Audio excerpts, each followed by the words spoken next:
listening to the third episode of the Broke Girls Guide to Cars podcast.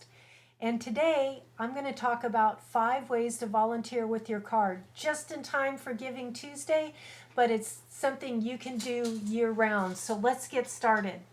Okay, number 1, save a life. There are animal rescue groups that always need transport drivers, whether it's dogs, cats, rabbits, in some communities, even livestock. It doesn't matter. These groups need people to either pull animals from the shelter and transport them directly either to a foster family or to their forever home, or sometimes the rescue will pull the animal themselves, and then you'll be asked to transport the animal to either their foster family or their forever home. And I have to tell you, I did this a few years ago when my car was running great. In fact, when I had a car. And it's very, very rewarding to give an animal that freedom ride to a much better situation than being in the shelter. And just hit up Google, type in local rescue groups, and sure enough, you'll find some in your community. They don't get a lot of money. They're very dependent on volunteer labor, and I'm sure that they would welcome both you and your car to volunteer as a transport driver. You could do this as little or as frequently as you want to. It's strictly up to you based on your schedule and the rescue's needs. There are even some groups that specialize in transporting pets, and one of them is on Facebook. I have no affiliation with this group, but I did hear about them on Facebook. And if you're a cat lover, you're in luck. It's called the Underground Railroad Rescued Kitty Network, and you can find them on Facebook. They need transport drivers all across the country to deliver cats to their forever home. And you may be asked to drive the leg of a relay, the leg of a cross-country relay in some cases, to bring a cat from one state to the other. I've seen cats go from Pennsylvania to Texas and points all over the United States. So if that's something you feel like you would like to do, hit them up on Facebook. There is an application process that you do need to go through. And then you will be, and if there is a relay leg that needs a driver, and if it's in your community, just sign up. You'll have to fill out a waiver. Your car will need to meet certain requirements. You'll need to meet certain requirements as a driver, but it's worth it. It is so rewarding because you're helping to bring pets to their forever homes. And if you're an animal lover, it doesn't get much better than that. So I encourage you to check out local rescue groups if that's something you'd like to do while driving your car, spending more time on the road. Number 2, delivering food. Many communities have local chapters of a program called Meals on Wheels, whereby warm meals are delivered to either senior citizens or people in your community who are ill and can't leave their homes. And again, this is a program where you can volunteer as little or as frequently as you'd like to, and you would be delivering a nice warm meal to somebody in need. And in some cases, you're the only person that individual may see for a couple days. So you'll not only deliver a meal, but you'll deliver kind words, a word of encouragement, a little human contact for somebody. There's also a program called Project Angel Food that exists in some larger cities that serves people affected by AIDS who can't leave their homes to go grocery shopping or to go out to eat. You'll also be delivering a nice warm meal to them as well. And again, you may be the only person that they see for a couple days. If they're ill and can't leave their home, that's pretty isolating after a while. And somebody showing up at their doorstep with a nice warm meal will make a ton of difference in their day and in their outlook. So if that sounds like something that really speaks to you, again, Google the local chapter of Meals on Wheels or Project Angel Food. There's also another program in some cities called In God's Name We Deliver. They also provide meals for people who are shut in and unable to leave their homes. So again, if you love people, if you love to help and if you love to drive, that might be a great opportunity for you and you could make somebody's day. Okay, number 3, kind of along those same lines, give somebody a lift. That might mean taking a friend or a neighbor to and from work if their car broke down or if they no longer have a car. Again, that's something you could work out with the other person, but that could also really make somebody's day. I remember last week I was standing at the bus stop. It was pretty cold. I was in a bad mood. I didn't want to go to work. And one of my neighbors cruised by and said, "Hey, do you want to ride?" Believe me, it turned my whole day around because somebody cared enough to stop and to give me a lift to work. And my workplace was right on their way. They were going downtown to run errands. I work downtown and they dropped me off, and it really made a difference for me. And I swear that when I get a car of my own again, I'm going to do the same.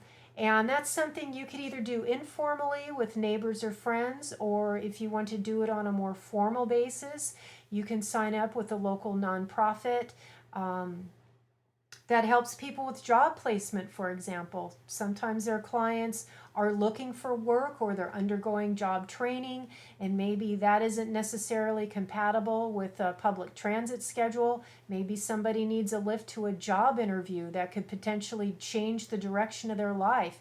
You can be a part of that process by signing up to be a volunteer driver for a nonprofit that assists people with job placement. In fact, there's one in Orange County, California. It's the Jewish Federation of Family Services. They serve people of all denominations, all walks of life. They have a volunteer ride program that does just that. They provide rides for older people to get to non-emergency doctor's appointments or for grocery shopping. Helps people who are looking for work to get to and from job interviews, to and from work, to and from job training, or to and from school. Again, it's a great way to meet new people, to be involved in your community for as little time as you can spare or as much time as you can spare.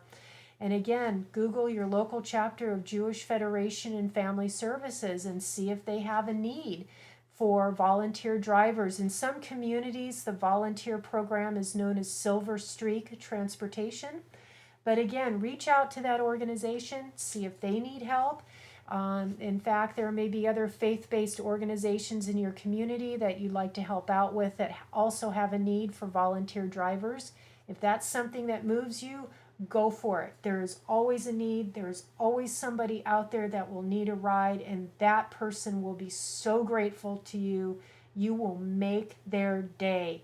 One less day spent on the bus is a good day. Take my word for it. Okay, so another great way to volunteer with your car is around the holiday season by playing Santa. And this is an awesome thing to do. In nearly every community, there is an emergency children's shelter or an emergency youth shelter for kids that were removed from their homes for whatever reason. And it serves as a temporary refuge until either they're reunited with their families or placed into foster care. Very often, these kids are forgotten over the holidays. They'll maybe get one present, if that. The organizations that run these centers are very short on money. They are nonprofits, they're volunteer driven, and it's a really cool thing to gather some friends, polish up your cars, dress up, and play Santa for some kids who are desperately in need of some holiday cheer. Again, hit Google, locate organizations within your area that may need somebody to play Santa. You could also do the same for a children's hospital. Reach out to the Child Life Division of your local children's hospital. They coordinate all the programs for kids who are hospitalized and who need a breath of fresh air from the outside world. Again, find out what types of gifts they're looking for, the ages of the kids, if there's any restrictions.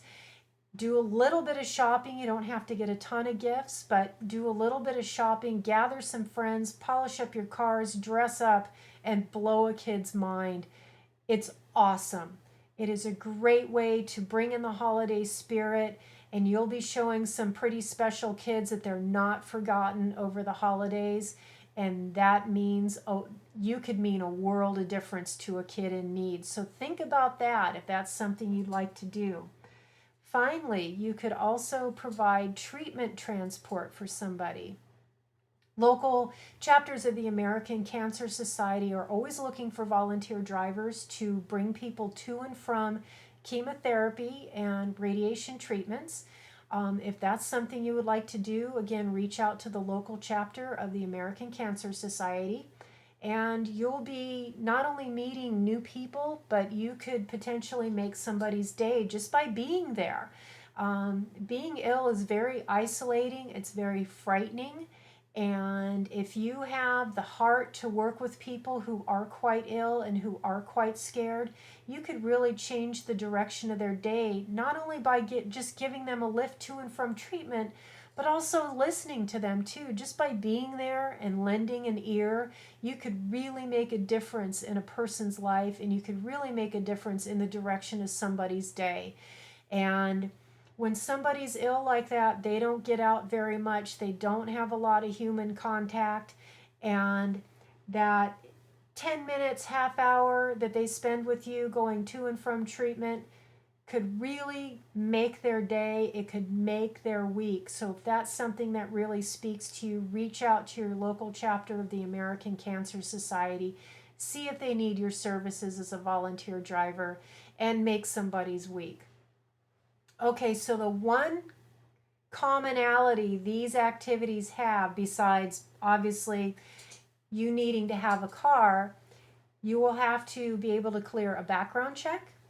You will have to have a clean driving record, a current driver's license, current car insurance, and in some cases, letters of reference. So be sure, once you make contact with an organization, find out exactly what their requirements are for volunteer drivers. Follow them to the letter, and you will have the opportunity to not only participate in your own community more, but you'll have a chance to either directly or indirectly impact people's lives. And that's something that stretches way beyond Giving Tuesday. This is something you could do year round. I would encourage you to do so. It is very rewarding. It's a great way to not only enrich the lives of people in your community, but also to spend more time in your car. And if you like me, and if you love to drive, this is a great way to do it.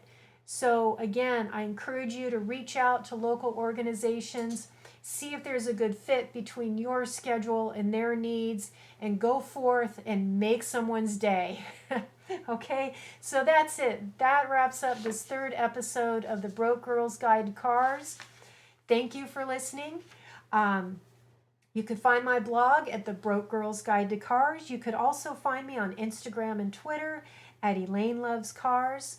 If there's a topic you'd like to see covered in future podcasts, leave me a note in the comments below and I'll see if I can get to it. And thanks for listening, and I'll be back next week with more real life car advice for people on a budget.